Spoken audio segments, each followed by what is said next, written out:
Assalamualaikum warahmatullahi wabarakatuh. Nama saya Muhammad Amar Sumadana dari Departemen Teknologi Kebumian. Selamat menyaksikan.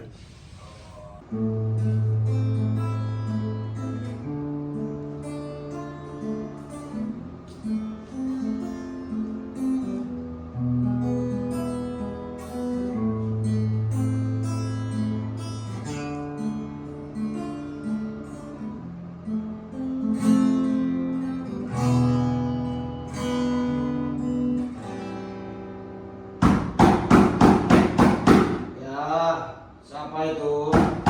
Jangan ganggu, aku sedang tidur. Yang siapa? Jangan ganggu, aku sedang tidur. Diam kamu kerbau. Sudah aku bilang, aku sedang tidur. Masa aku tidak boleh tidur sebentar? Kapan lagi aku bisa tidur kalau bukan sekarang? Ya, dia tenang seperti ini.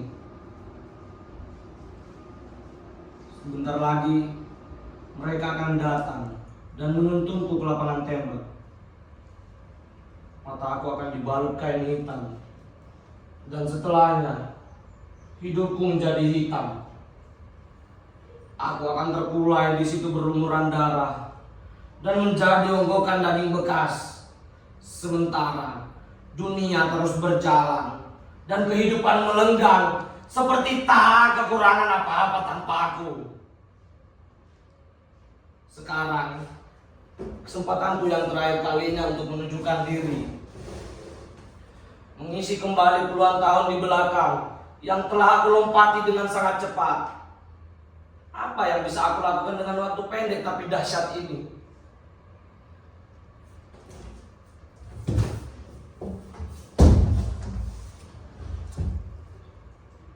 Ketika pertama kali melihat, yang pertama kali kulihat adalah kejahatan.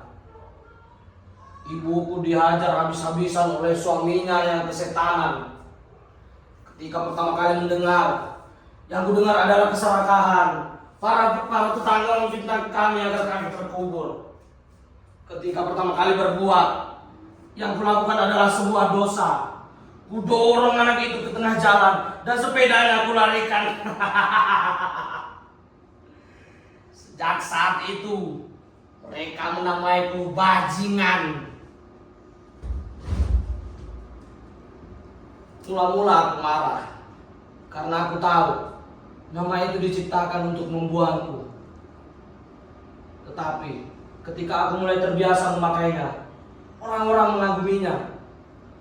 Mereka datang kepadaku hendak berburu. Aku dinobatkan menjadi pahlawan. Sementara aku teramat kesepian, ditinggal oleh dunia, dan tak ada yang menganggapku sebagai anaknya.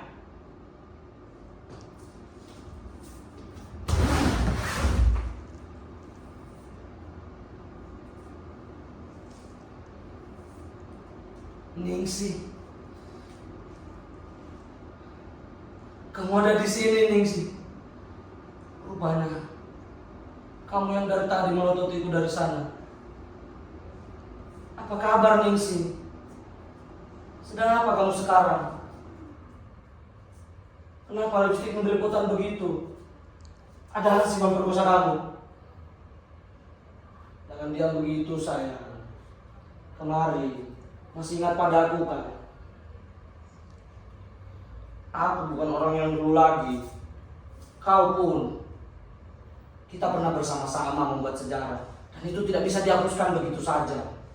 Sekeping dari dirimu masih tersimpan dalam diriku, dan bagian dari punyaku masih tersimpan padamu. Mungkin kita bisa berbohong, tapi itu tidak menolong. Kemarin sayang, temannya aku menghitung dosa. Berapa kali kamu aku tonjok, berapa kali kamu aku elus, berapa kali kamu aku sumpahi. Tapi jangan lupa, berapa kali kamu aku berikan kebahagiaan. Waktu ku sedot bibirmu sampai bengkak. Waktu kita berjoget di atas rel kereta. Waktu ku bawa kamu ke puncak Monas. Waktu kita menonton wayang di bawah jembatan.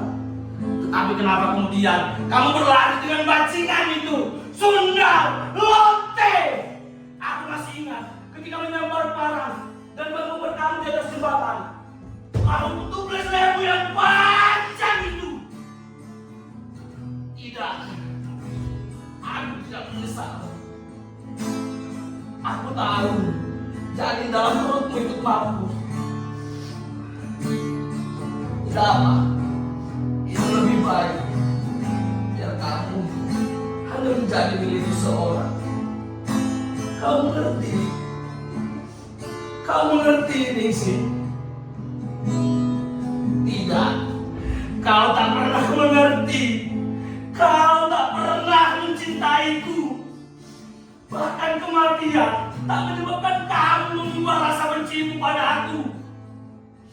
Kamu menang, Ningsih. Kamu mati, tapi kamu menang. Sialan.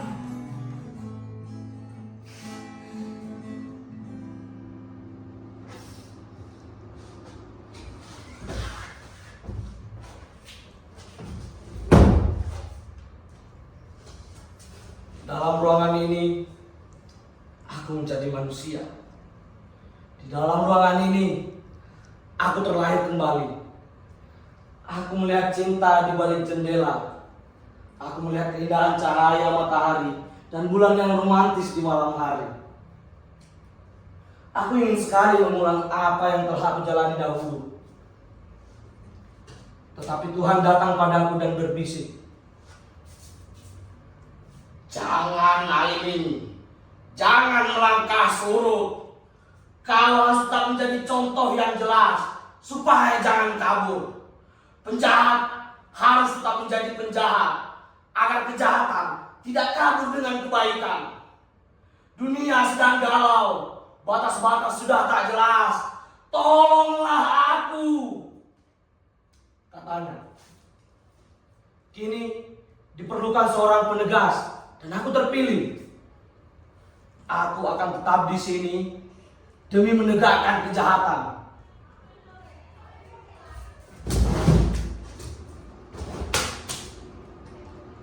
Aku bukan lagi anakmu, Ibu.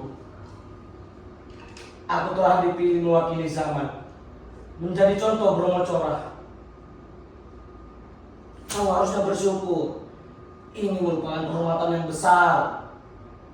Tak ada yang berani menjadi penjahat, walaupun mereka melakukan kejahatan. Aku ini bukan penjahat biasa, Bu. Aku adalah sebuah lambang.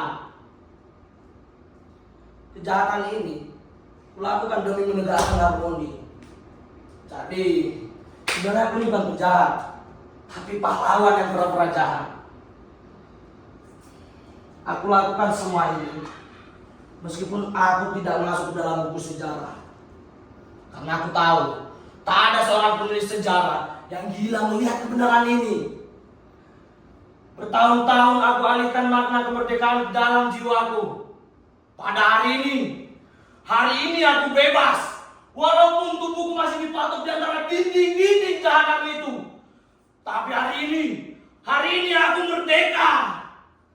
Tetapi saat itu mereka memberiku ampunan. Aku diseret keluar untuk berlomba-lomba merenggut kebebasan jasmani. Pada kesempatan pertama, ku gerogoti barang-barang di warung tetangga. Tapi tak ada yang menangkapku. Hansip malah ikut berbagi dan menunjukkan warung-warung berikutnya. Pada kesempatan lainnya, ku angkat belati ini ke leher seorang penumpang becak. Dari kantongnya keluar jutaan rupiah yang dibalut kertas koran. Aku kira polisi akan menangkapku. Tapi ternyata tidak ada yang tahu. Pada kesempatan ketiga, aku perkosa seorang anak di pinggir kali. Dia menjerit-jerit dalam tindihanku, tetapi tak ada yang menolong. Hingga aku sendiri yang melepaskannya karena kebebasan jasmaniku sudah tak sanggup lagi. Karena putus asa, aku gebuk orang di pinggir jalan, mukanya berdarah. Tapi tak ada juga yang menangkapku. Aku malah diangkat menjadi kepala keamanan. Banyak orang berbaris menjadi pengikutku. Aku bingung, apa yang harus aku lakukan? Aku tak paham lagi. Nilai-nilai sudah jungkir-jungkiran. Aku bingung. Aku tak paham lagi dengan dunia ini. Bisa-bisa aku gila. Masukkan aku lagi ke penjara. Biar jiwaku bebas di sana. Di sana masih jelas mana hitam, mana putih. Di kehidupan yang sekarang, yang ada hanya kebingungan.